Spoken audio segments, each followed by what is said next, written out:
This is section 4.3, part 3. Sorry, I forgot to label that. So section 4.3, part 3. What we're going to look at now is recognizing whether or not something is in its final tableau. So a little bit of practice before you go do the homework and recognizing if we're done with the problem. So what the directions say is determine whether the given simple tableau is in final form. If so, find the solution to the associated regular linear programming problem. If not, find the pivot element to be used in the next iteration of the simplex method. So we're going to look at the first one, part A. I've already written it on the board. And we're going to notice because the bottom row has no negative numbers. So no negatives in the bottom row means that it is in its final form. So yes, final form. So what they want me to do is pick the answers off to it, and the answers are basically coming from the unit columns. So anything that's a unit column is an answer. So X is not a unit column because it has 2 1s in it and no zeros. Y is a unit column though. So you know that 1Y is equal to 6. So as the solution, Y equals 6. U is not a unit column. V is a unit column. So we'll pick up V and set it equal to 4. So that's the 1V equal to 4. P is also a unit column. So P is equal to 42. And there's the answer. That's all they're asking us for. Okay, on part B, though, we notice that we have a negative number. So this is not in its final form because of this negative number. And in fact, that negative number is making that the pivot column. Now we have to decide what element we need to pivot about. So we do that division or that ratio. So we're going to take the 2. We're going to divide it by 1/2. 2 divided by 1/2 is 4. We're going to take the 4 and divide it by 1/2, and that would be 8. So that's this 2 divided by this 1/2, this 4 divided by this 1/2. This is the smaller quantity that came from the first row. So this is my pivot element. So the pivot element is the 1/2 that is in row 1, column 2. And that's all they're asking you to do on those first couple of homework problems.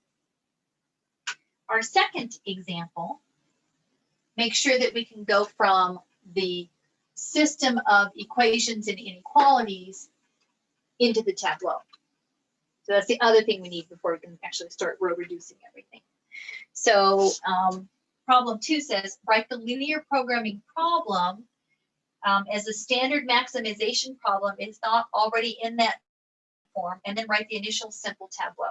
So A is asking us to maximize the profit of 2x plus 5y, and that's going to be subject to x plus 4y is less than or equal to 12, x plus 3y less than or equal to 10, x and y are greater than or equal to 0.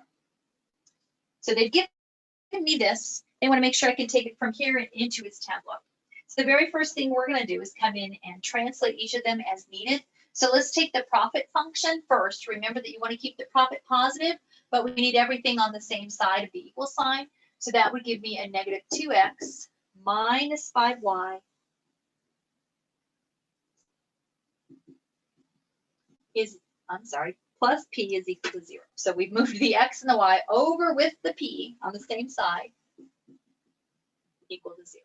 So that's translating the objective function into the correct form to put it into our matrix. Okay, the next equation, we're going to introduce the slack variable. So this one will use the u and this one will use the v.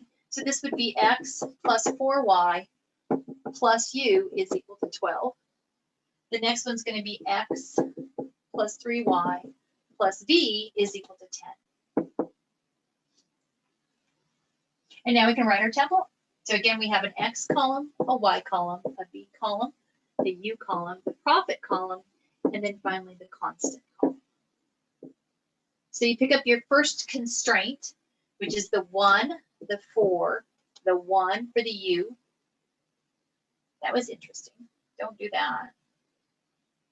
So u followed by a v. So a 1u, no v, no p, but it's equal to 12. Our next constraint is a 1, a 3, no u, but a 1 on the v, no p, but equal to 10. And then finally on the bottom is the objective function. So we have a -2 on our x, -5 on our y. It does not have the slack variables. It has the p and it's equal to 0. So here is the tableau that's associated with this linear programming problem. Let's do another one, just for practice. Our last example has a twist. We're still maximizing. Again, section 4.1 does the maximization problems. 4.2 is the minimization problems. The basic theory is the same though. So P is equal to, in this one, 2x plus 3y. And that's subject to the following constraints. X plus y is less than or equal to 10.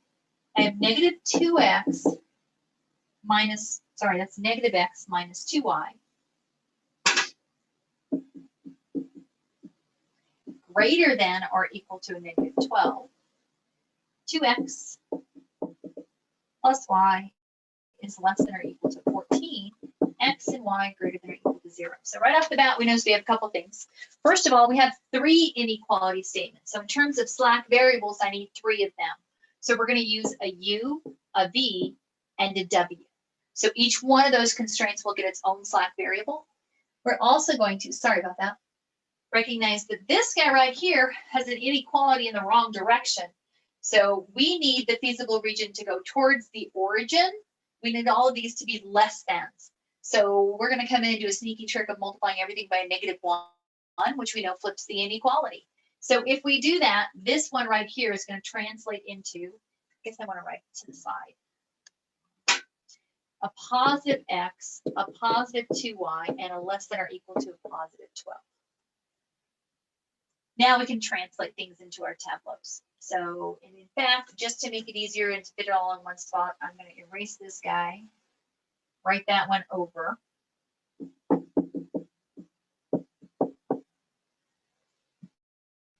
And then remind us that our slack variables were a u, a v, and a w.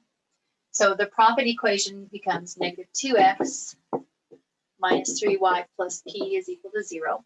The first constraint is x plus y plus u equals 10.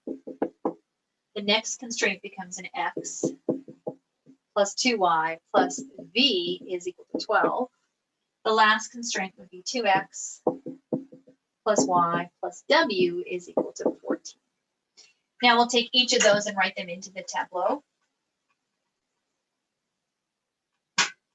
So this time we're going to have an x column, a y column, a u, a v, and a w column before we hit the profit and the constant.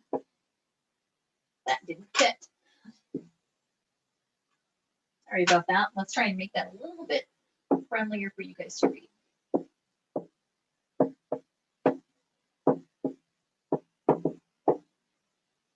Okay, so the constraints are listed first. So we have a 1, a 1, a 1, and then zeros equal to 10. That's this equation. The next equation is a 1, a 2, no u, but it has the v, no w, no p, but it's equal to 12.